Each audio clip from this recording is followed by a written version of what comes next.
We're talking to Pat Walsh here, one of our civil at UL lecturers, who's offering an elective module for fourth year. It's in the autumn semester of fourth year, and it's called Wind, Ocean and Hydro Energy. Pat, why should a civil engineering student choose this module? Well, as you'll know, civil engineers are traditionally find employment in design and implementation of large infrastructural projects. And one such project which the Irish government have recently committed to is to increase the amount of electricity generated from renewable resources such as wind and ocean energy.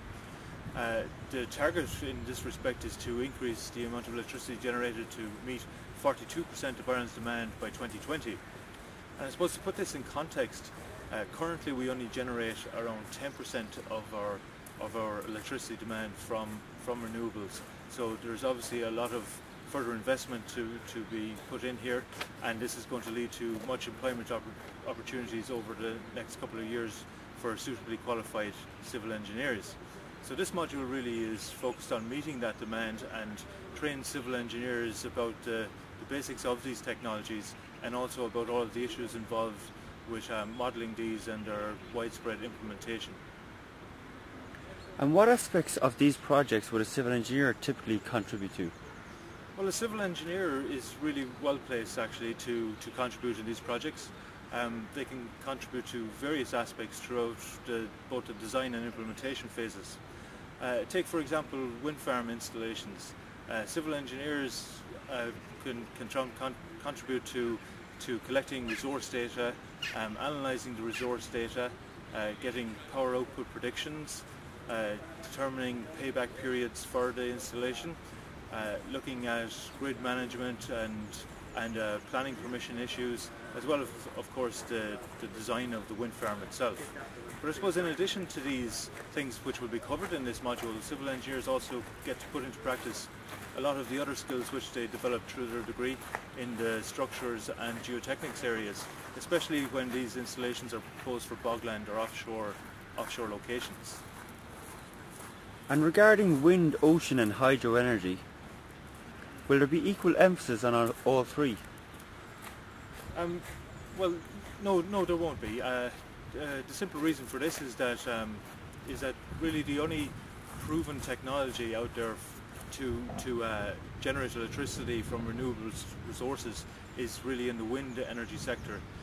In the ocean energy sector, the projects are very much a demonstration phase, and for this reason the majority of the module will focus on modelling wind resources.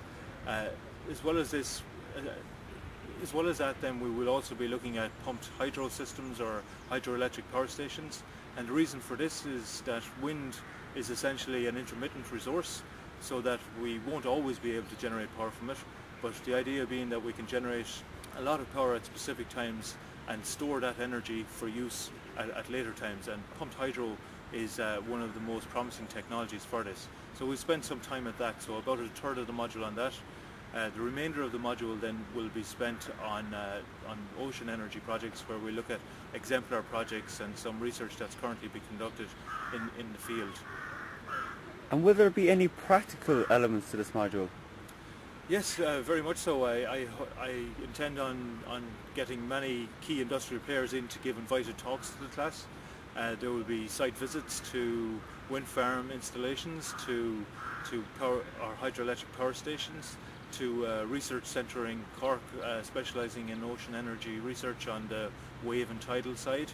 And in addition then there will be many designs or many case studies where we'll be using real-life data to analyse wind resources and so on, and predict power outputs. So we also then have a number of laboratory demonstration kits which the students will get exposure to as well. So overall I think it would be a good module for civil engineers to choose, and has good employment potential into the future. Great. Thanks very much, Pat Walsh.